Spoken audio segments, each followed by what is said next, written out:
दोस्तों, विष्णु पुराण कथा में राजा जड़भरत की कहानी का जिक्र किया गया है।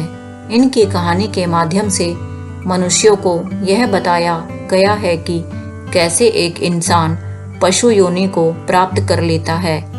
आइए जानते हैं विष्णु पुराण में जड़भरत की कथा से मनुष्य को अगला जन्म कैसे मिलता है।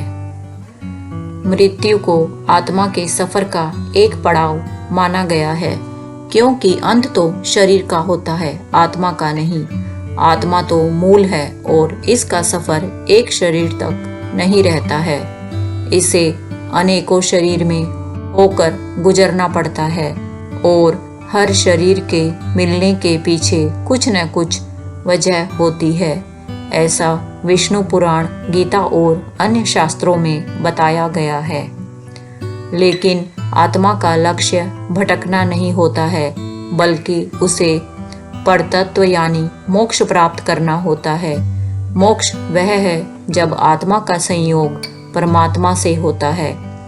परमात्मा को प्राप्त करने के लिए ही आत्मा विभिन्न शरीर को प्राप्त करता है, लेकिन एकमात्र कामना के चक्र में फंसकर आत्मा को बार बार विभिन्न योनियों में जाना पड़ता है।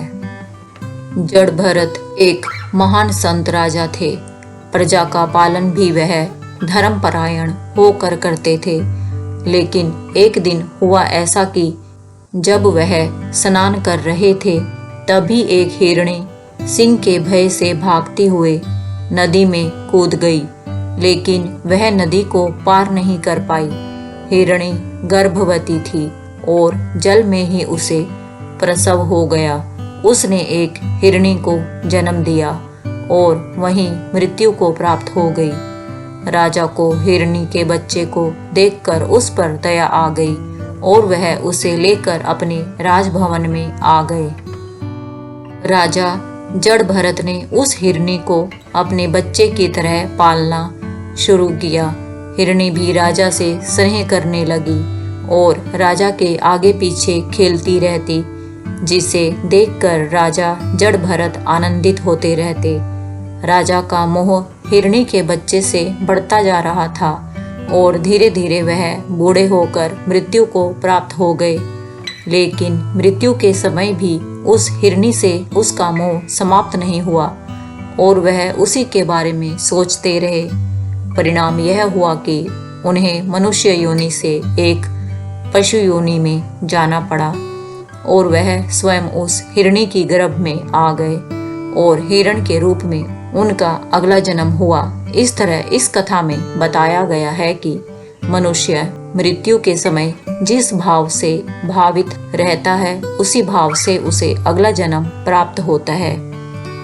गीता में भी कहा गया है कि मृत्यु काल में भगवान में जिसका मन लगा रहता है, वही मोक्ष को प्राप्त करता है।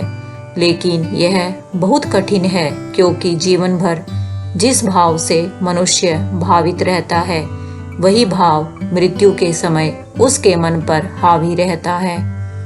आपने देखा भी होगा कि घर में किसी की मृत्यु हो जाने के बाद अगर कुछ वर्षों में किसी बच्चे का जन्म होता है, तो लोग कहते हैं कि घर के वही सदस्य लौटकर आपके घर में बच्चे के रूप में आए हैं। दरअसल यह उस व्यक्ति के अपने परिवार के प्रति मोह और कामना को दर्शाता है, क्योंकि मनुष्य अपनी कामनाओं और परिवार के मोह से जल्दी निकल नहीं पाता है। गरुड़ पुराण में कर्मों की प्रधानता बताई गई है, जिसके अनुसार मनुष्य जैसा कर्म करता है, उसी के अनुसार उसे अगला जन्म मिलता है। इसलिए कर्म और कामना, इन दोनों को ही मनुष्य के अगले जन्म का कारण माना जाता है।